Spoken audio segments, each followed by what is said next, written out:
Amateur Radio News and Notes for Friday, August 14th, 2026. I'm Ed Kabik, November 2, Echo Charlie. In the log this week, we've got a contest spotlight for the North American QSO Party, this time on single sideband. Also, the IARU requests clear frequencies for Colombian earthquake emergency traffic. The RSGB modifies contest rules to allow international entries.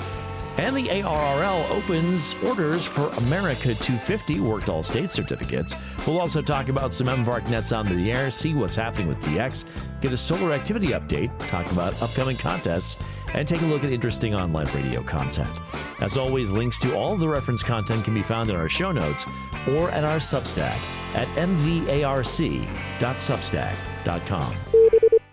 This weekend brings the latest edition of the North American QSO Party to the air, this time on single sideband. The goal of this contest is to work as many North American stations as possible during the contest. It runs from 1800 UTC on Saturday, August 15th, that is 2 p.m. Eastern Time on Saturday, until 5:59 UTC on Sunday, August 16th, or 1:59 a.m. Eastern Time on Sunday. For the purposes of the contest, North American stations are defined by the ARRL DXCC list plus Hawaii. The exchange is a simple one, operator name and location. That's a state, province, or country. So for me in Virginia, my exchange would be Ed in Victor Alpha. For non-North American stations, the exchange is just their name.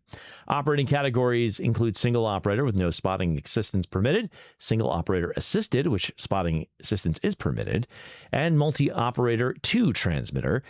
Power is limited to 100 watts for the low power category and 5 watts and under for QRP.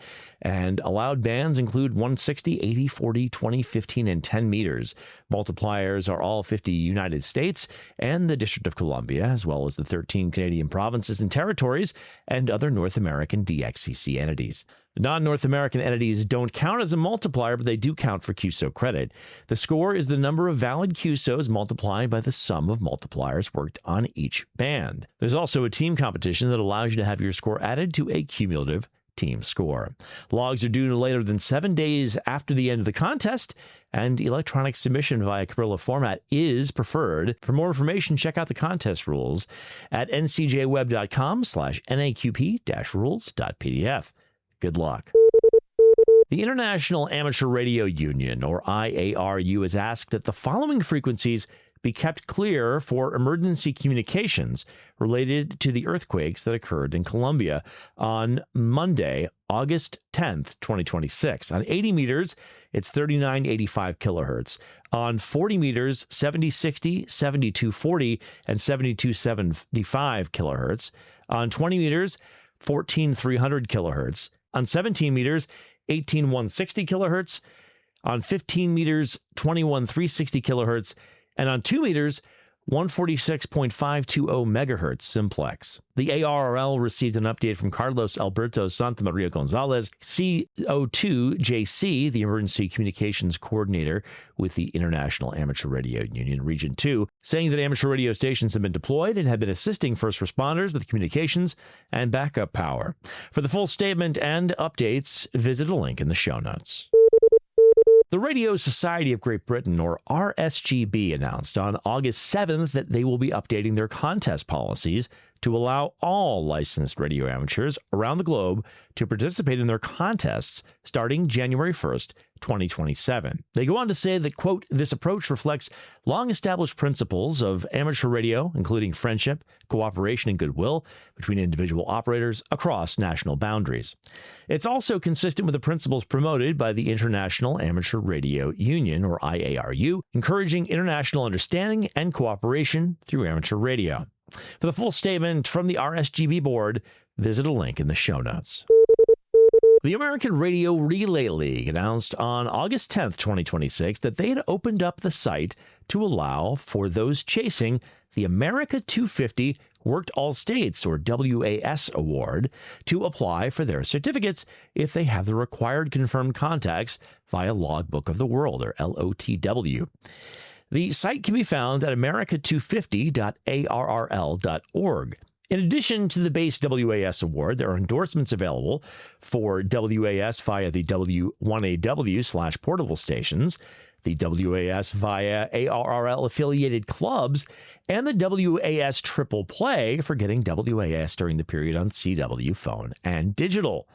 The certificates are $30 for ARRL members and $35 for non-members, and endorsement stickers are $5 each, plus shipping and handling. The site also allows you to track your progress toward these awards. The announcement from the ARRL is at a link in the show notes, and the site itself is at america250.arrl.org. Good luck. And now let's talk about some MVARC Nets on the air. On Tuesdays at 7 p.m., we have our 2-meter FM net on the repeater. That is immediately followed by the 2-meter digital net on the same frequency using Yaesu System Fusion C4 FM.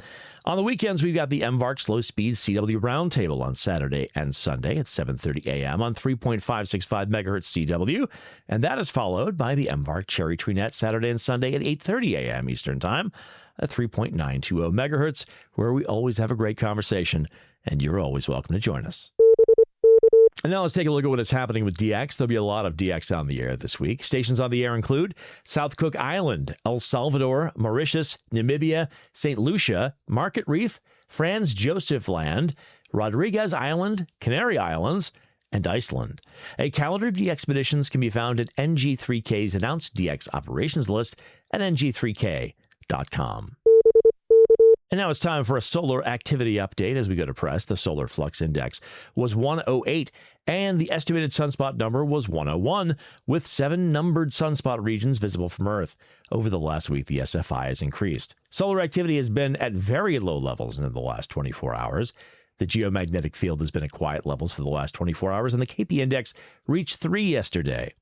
The solar wind peaked at 412 kilometers a second. Solar activity is predicted to be at low levels with a slight chance of M-class flares today through Sunday. The geomagnetic field is forecast to be at unsettled to active levels today, quiet to active levels on Saturday, and quiet to unsettled levels on Sunday. The chance of solar radiation storms at the S1 or greater level is 1% today through Sunday. R1 to R2 radio blackouts are unlikely with a predicted probability of 10% today through Sunday, and R3 or greater blackouts are unlikely with a 1% chance predicted today through Sunday. It remains a fantastic time for amateurs to get on the air and work the world. Good sources of real-time solar information include spaceweatherlive.com and solarham.com. A good overview of conditions can be found at dx.qsl.net/propagation. To see D-layer absorption data and associated radio blackouts, visit the NOAA DRAP page. And to see maximum usable frequency or MUF and critical frequency or FOF2 information from RadioSON data, visit prop.kc2g.com. And now let's take a look at some upcoming contests. This weekend brings the North American QSO Party on single sideband we spotlighted earlier. Also on the air this weekend will be the SARTG WW RIDI contest, the Russian District Award contest, the ARRL 10 gigahertz and up contest, the Keyman's Club of Japan contest, the SARL Youth QSO Party, the Feldhell Sprint, the CVA DX contest on CW, the YB Bacassi Merdeka contest, the New Jersey QRP Skeeter Hunt, the ARRL Rookie Roundup on RIDI, and the Run for the Bacon QRP contest. As always, the K1USN SSTs, the MSTs, and the CWTs will also be on the air. The full contest calendar with events and exchanges can be found at contestcalendar.com. And now let's wrap things up with some interesting online radio content. As always, the links to everything we're going to discuss here are in the show notes and also at our Substack at mvarc.substack.com. DX legend Bob W9KNI gives a second installment from his Tales from a Serial Sniper series, working rare Antarctic DX. Kevin WNDED talks to NAQP single sideband contest manager Dan M6MJ about strategy and what to expect in the contest. Aaron W4ARB shows his CSP1 Cootie-style single paddle. Steve KM9G shares some updates from the forthcoming JU G7250.